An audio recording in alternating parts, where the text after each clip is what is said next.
Hello everyone, good morning and welcome to the conversation on TOS TV Network, your digital first Pan-African network. And by now you know we're reaching you from Abuja, that's Nigeria capital city. And it's a beautiful, a bright Thursday morning here in the capital. A good day, to bring you everything that we're going to be talking about on the show this morning. My name is Adesuwa Osuyi. And my name is Merciful Ajinomo. Good morning, viewers. Good morning, Nigeria, Africa, and the world at large. Thank you again for joining us, and it's good to be here, Adesuwa. Yes, it's good to be hosting the show with you today, Merciful. Good morning. Good morning. Do How you you know doing? that August is my month? Oh, really? Yeah. When? August 12th. Oh, so it's like next week. Yes, next week. It's going to be a lot of goodies going on. As I just Well, you're not the celebrant. Why are you it doesn't arranging matter. you? You know what? You're celebrating, you get to gather people, and then you get to Get to feed eat them. meat. Get to eat meat. I know you like meat. Exactly. That's what I was getting to that. Yes. How you doing, Adesuwa? I'm very well, thank you, and I'm Good, excited to be, on the show this morning. Same here. Are you excited though? Yeah, I am. I am. Good, Same good, here. good. All right, so let's kick that show. Of course, I always start the show with some motivation for you, to spur you into the rest of the day. And that's why I'm going to be bringing you a quote of the day. And after that, we'll be looking at stories, happenings, developments from across Africa.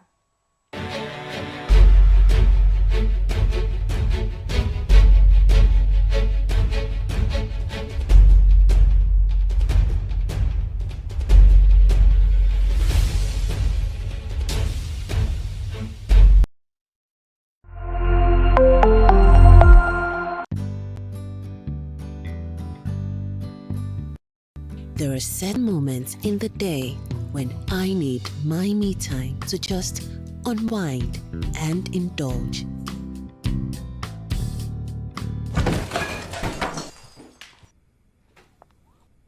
What is this? The Cadbury goodness is in every pack of Cadbury 3-in-1 hot chocolate, making you feel cheerful and pleasant.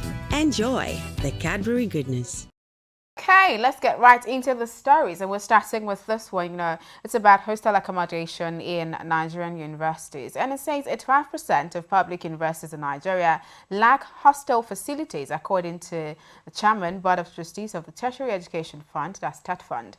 Kashim Ibrahim Imam made this disclosure at a hearing on the utilization of staff intervention program yesterday in Gombe State University. So it's very good because, I've been a student Yeah, before, you can and I relate know to the it, yeah? importance of a very good and comfortable hostel environment. Because if we're talking about education, we have to tackle it from all fronts. Yes. Yes, we have to talk about the infrastructure, we have to talk about the place that the people stay. And I mean, we're supposed to be past all of this because Yes, we're supposed to. it's education we're talking about. Is. But I think where this is coming from is having to, have students, get admission to universities, but do not have where to stay. And there are lots, especially people, because I think this is more focused in public universities. Yes. Lots of persons that go to public universities do not really have extra funds for, accommodation outside of the school environment. School. So having to now to struggle or to now have to pull out extra resources to get off-campus apartments, which we know is pretty expensive and not very safe, because you could finish lectures at night, you want to read at night, having to go home. True. So I think having to, look at this point is very important. You have to build more facilities, more accommodation facilities, even if maybe the school ground doesn't have maybe enough land to actually have those facilities on there. You could have also school hostel outside of campuses to just ensure that, look, as you're coming to school, you're sure that you're going to have where to stay, and then you just have to worry about what to learn and all of that. It's good that this data is coming straight from the Tertiary Education Trust Fund. So exactly. we're really hopeful that, everything they set out to do, they all do that. So, students can have the access to a very good and, to have access to hostel accommodation, basically, because it's actually cheaper than a conventional arrangement for them outside of the school. We'll move over to Morocco, talking about COVID-19, where Morocco has increased curfew hours and waiving restriction for fully vaccinated people. Morocco's previous nationwide curfew of 11 p.m. to 4:30 a.m. local time has been extended to 9 p.m. to 5 a.m. That's from 9 p.m. to 5 a.m.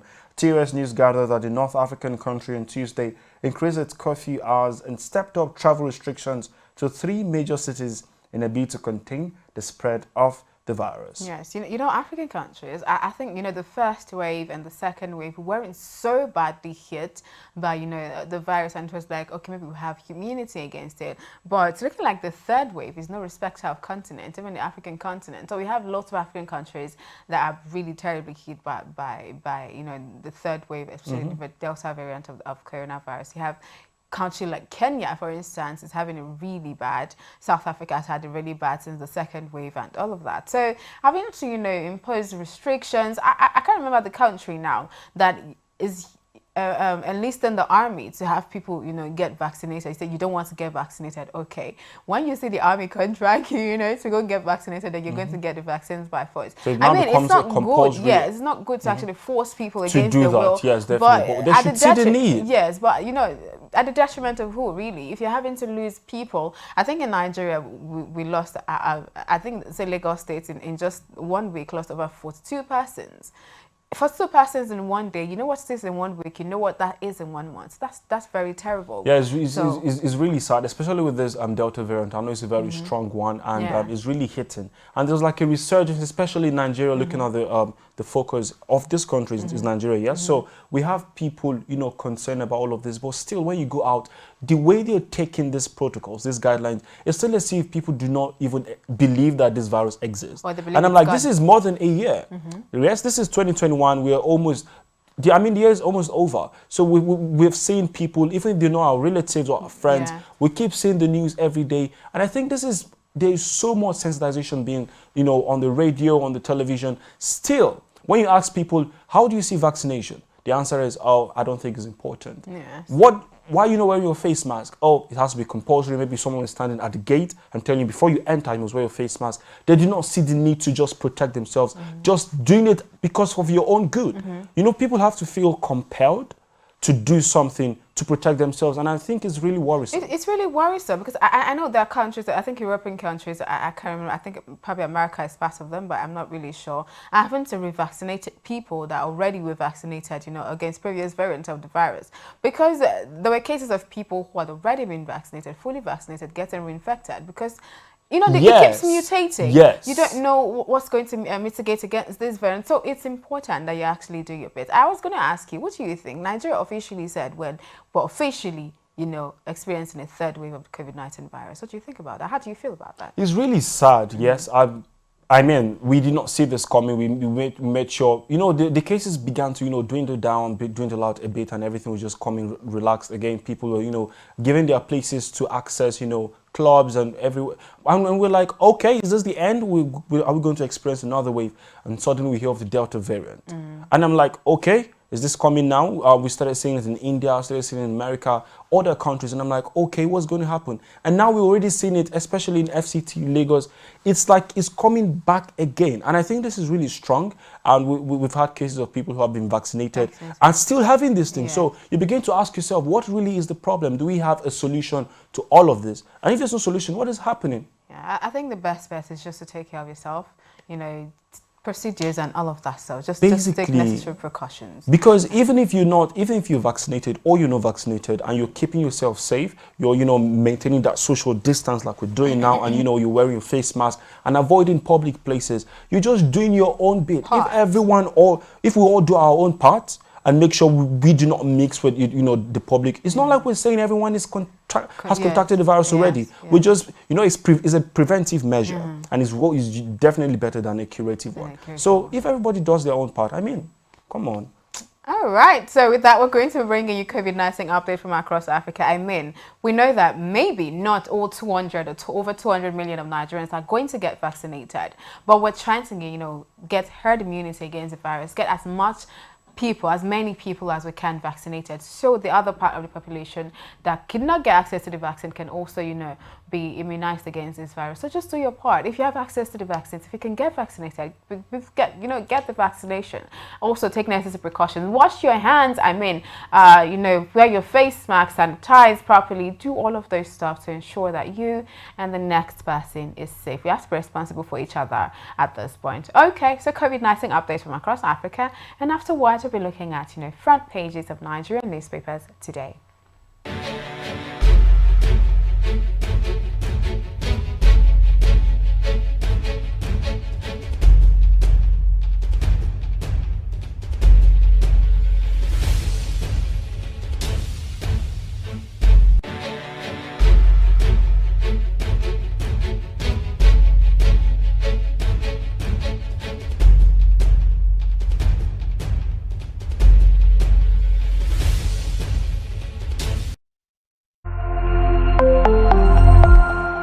TOS TV Network mobile app is now available. You can now catch up on our breaking news, stream our programs live, watch out for the latest update on sports and politics as they unfold. You can also get notifications for our upcoming programs and events. All these on our TOS TV Network mobile app, available on Apple Store and Google Play Store. TOS TV News from Africa by Africans.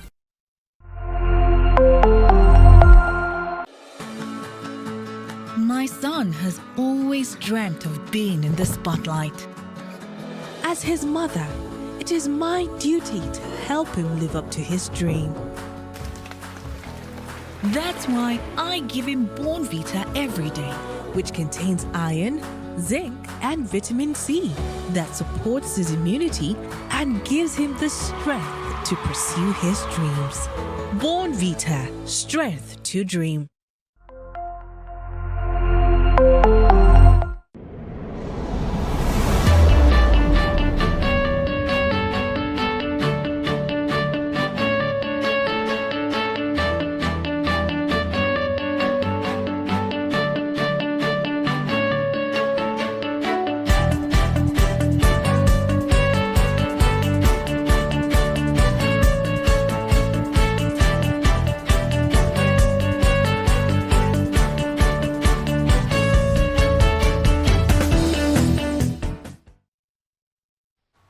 Thank you for staying connected to the conversation showing on your digital first Pan-African news network, TOS Television. Like I always say, you can just go ahead and follow us across all our social media pages just now, and that is at TOS TV Network on Facebook, Twitter, Instagram, and of course our website is always there for you to live stream our programs. That is www.tostvnetwork.com. And if you're not subscribed to our channel yet, just go to the page now, TOS TV Network, and like and also subscribe. It's the conversation this morning, and on newspaper headlines of the show, we have a couple of national dailies this morning for you.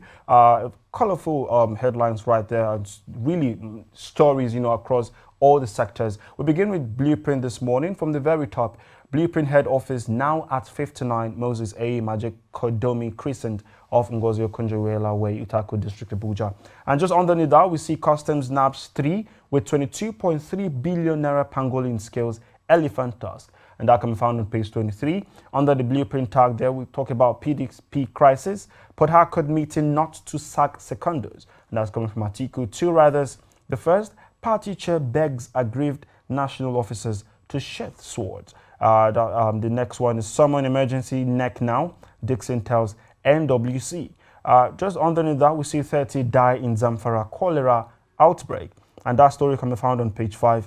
The very gaping headline there, the banner headline, is talking about abducted Chibok girl, ISWAP husband, 77 others surrender. 3 riders, the first, assorted weapons, cash recovered. More ISWAP Boko Haram members willing to give up. And the third is military intensifies clearance operations. All of this can be found on page 6. Underneath the picture of the day there, see a headline there talking about the 2021 budget. FGN appoints 5 transaction advisors for Eurobond. And that particular story can be found on page 24. And the next one underneath that story is Tinubu, Hale and Hearty coming from Sanwo-Olu. That can be found on page 8. Just besides that, Governor Zulum Shatima did not visit Abakari. Aid clarifies. That can be found on page 6. And FCTA resumes demolition at Ido, clears over 350 houses. That can be found on page 14. And the last headline there is IMF allocates $3.35 billion to Nigeria from special drawing rights. And that story can be found on page 24. Just grab yourself a copy of the Blueprint newspaper. Let's look at the front page of the Daily Trust newspaper. The very first headline there says FEC earmarks $1.484 billion for Kaduna Warri Refineries rehabilitation. Customs seizes 22 billion naira animal parts, 338.58 million naira goods. And besides that one, federal government says why we abandoned negotiation with kidnappers of students. The banner headline on the Daily Trust newspaper this morning says PDP BOT meets today as plots to sack secondus thickens. Its conspiracy to hijack party embattled chair We'll overcome our challenges. That's from Walid Jibrin. PDP governors meet on Monday. BOT member Imodi joins APC. Underneath the picture of the day right there, Buni Committee has full legal backing. That's coming from the APC. Ex-head of education agencies lobby for reappointment. Emirates suspends Nigeria flight 24 hours ahead of planned resumption. And the last headline says Jai's Bank records 70% half-year profit growth. And we move over to the Guardian newspaper. From the very top, we see an editorial there. Federalism is the answer after all. And that story can be found on page 2 of the Guardian newspaper. And on the very gaping headline there is government Twitter silent as ban clocks 2 months. We have a couple of riders there. Loses to economy rise to 152 billion naira as SMEs migrate to other platforms. The second, they are talking, says source. And the third, expert want investment in local messaging app. The fourth, coup targets fourth quarter for Nigerian registration ready to pay taxes. And the last rider, CSO condemns coup for using Buhari to advertise app. And that can be found on page 2. And the picture of the day there is talking about tears are grief as NYSC flies bodies of core members to Uyo for burial. And the details of that story can be found on page 2 of The Guardian. Just underneath that, we see 20 prospective core members test positive for COVID-19 in Kano. And that can be found on page 4. Just besides that, Chibok girl, terrorist hobby, surrender to troops in Borno. That can be found on page 5.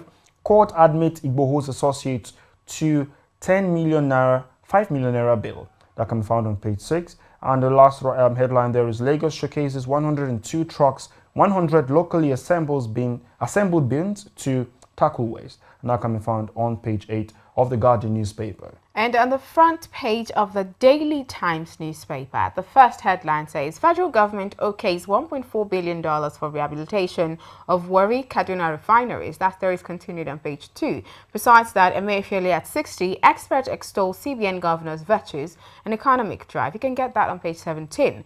Airto makes landmark investment in Nigeria's security architecture, donates maritime security assets and technology to Nigerian Navy. The banner headline on the Daily Times newspaper says, it's on PDP crisis. I'm not behind plot to sack secundaries, and that's from our article. Two riders underneath that headline. The first one says, party chair begs aggrieved deputies, says let us end peacefully together. BOT members Joy Imodi decamps to APC. That story is continued on page 2, and that's the last story or headline on the Daily Times newspaper this morning. I'll move over to the last national daily for this morning's newspaper headline. That's the business day.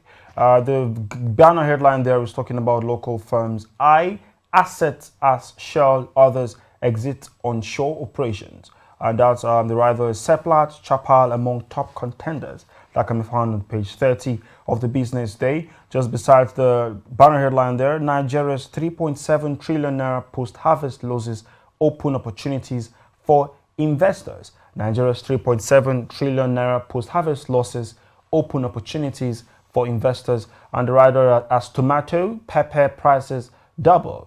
And that can be found on page 30 of the business day. All of the stories can be picked up on the business day newspaper. I just grab yourself a copy of any of the newspapers we've read out to you this morning and read about all of the stories. And that's much you can take on the newspaper headline segment of the show this morning. I will go on a short break now. And when we return, we'll bring you the big story.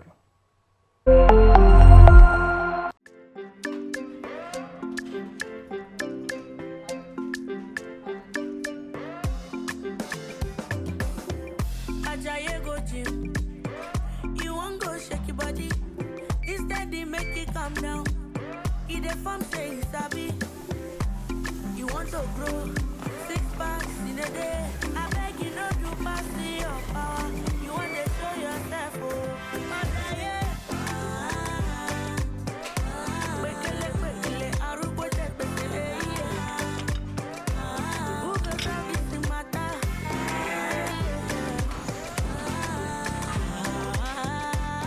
Whatever your size, find it with the new Airtel data plans.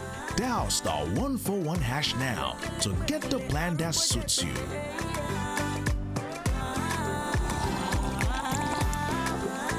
Airtel, the smartphone network. At the first sign of pain, you need a solution that you can trust to provide effective relief and is gentle on the stomach. Try Panadol Caplets for relief from headaches, body aches, and fever. With Panadol's Optizorb formula, the tablet gently breaks down in the stomach, quickly absorbs, and starts providing pain relief in 15 minutes. For fast and effective pain relief that you can trust, try Panadol Caplets. This has been Medifact for Panadol.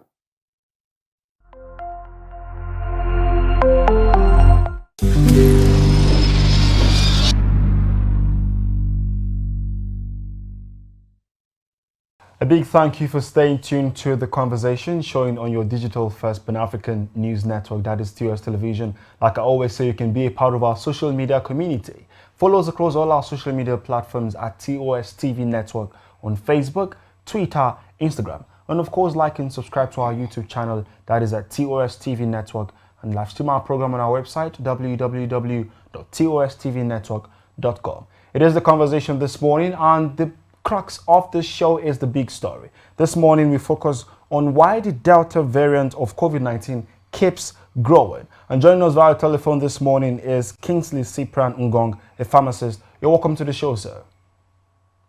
Thank you. Yeah, let's dive straight into it. So just yesterday, Nigeria recorded 3 more deaths from the coronavirus, even as 505 new infections were reported. Why do we have a sudden resurgence and increase in number of cases? The increase in number of cases is as a result of the new variant that is not well understood yet. So scientists are still trying to work hard to see how they can curtail this.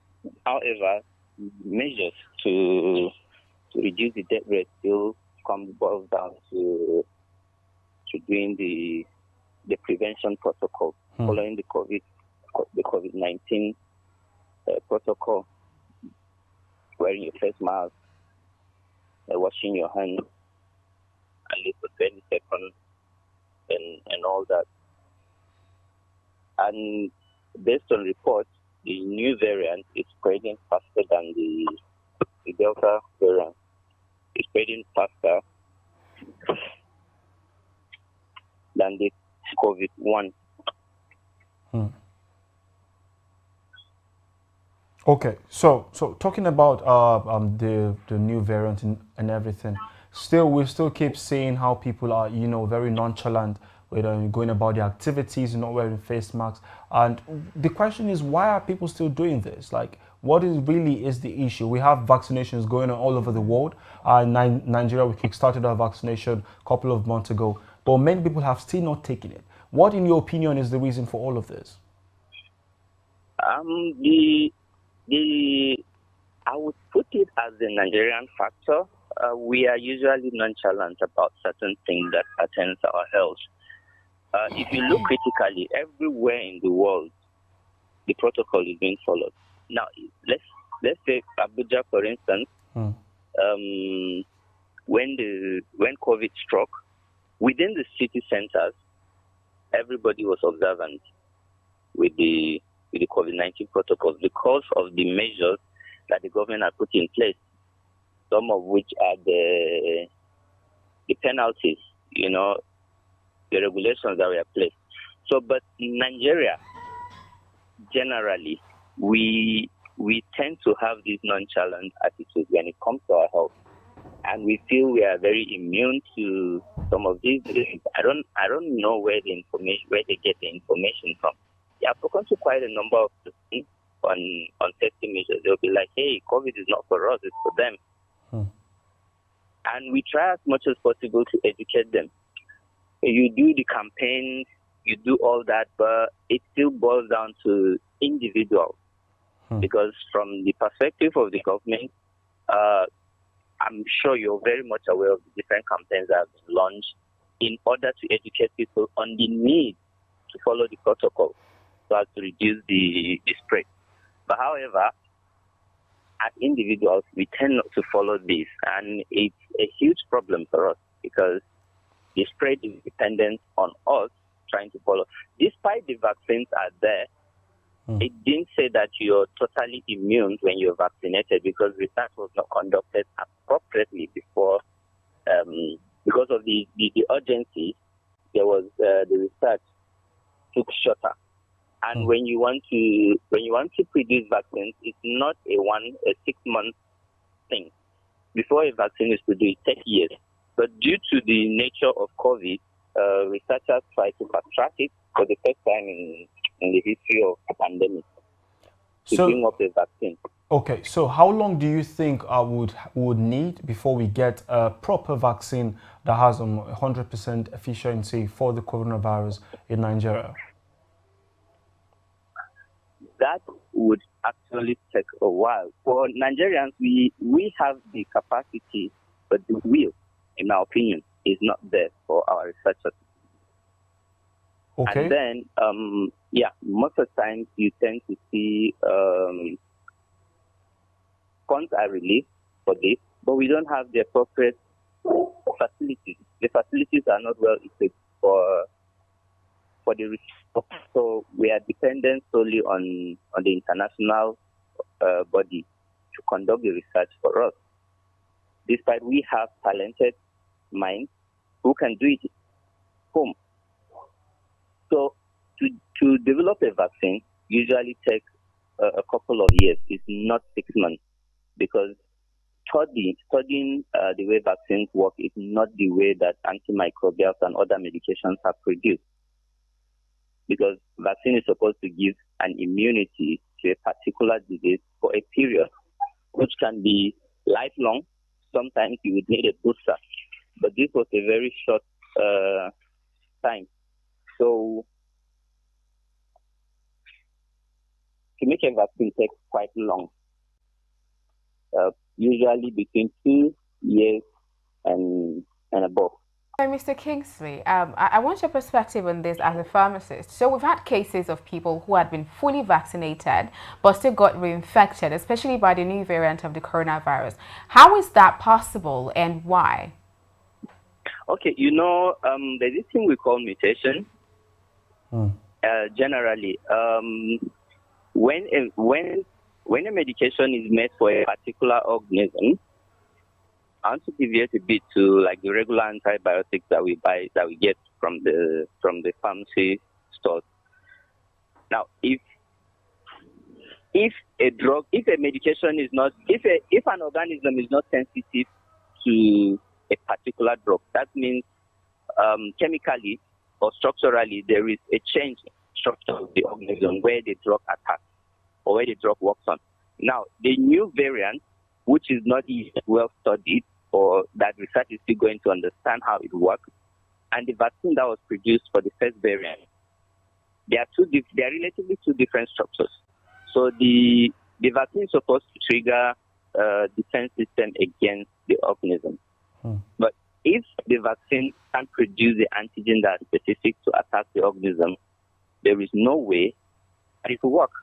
So for those that were vaccinated against the COVID-1 and the Delta variant, the structure is different by scientifically.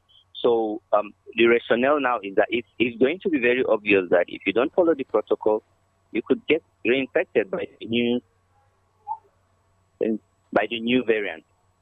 So the reason is the structural change in the COVID organism itself.